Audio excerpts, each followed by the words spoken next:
is Katie, and I'm 11, and I'm in 6th grade. I have a pet snail. Her name is Sandy, and we only have a pet snail because all the fish died, and she's all that's left. One of my favorite hobbies, I have many favorite hobbies, but one of them is soccer, and I also like reading. It makes you feel like you're there with the characters, and it's like a great adventure that they're going through. I think, well, there are many people that were very inspiring, but I think Martin Luther King was, because when he was fighting for the Black Lives Justice, he fought with peace and not violence. Favorite STEM subject, I think, is engineering, because it's so, you get so happy when you finally make it and it works. I know that there was a woman who invented the dishwasher, and many people, if you ask them this question, they wouldn't know, because many of the inventors, they think of like Thomas Edison or Albert Einstein, and I think that's sad that they don't know a lot of women inventors. I think it's important for women to be in science because usually people just think of men being all that stuff, and why shouldn't women be in science?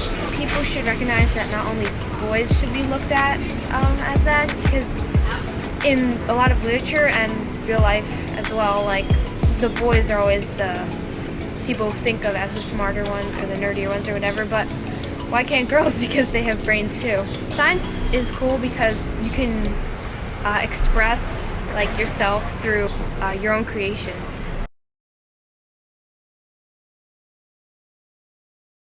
I basically had a minor knee injury. It wasn't a big deal. My mom took me to go see a sports medicine doctor, and he kind of dismissed me. And he said, just stop playing basketball. It's not a big deal. Just stop playing.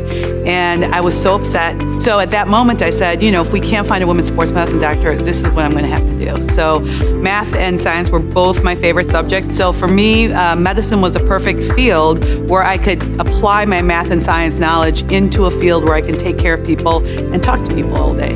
I went to Northwestern Medical School, which actually has one of the largest departments for physical medicine. I just connected so much with the aspect of taking care of people and focusing on what they wanted to accomplish. And so I did a residency in physical medicine and rehabilitation.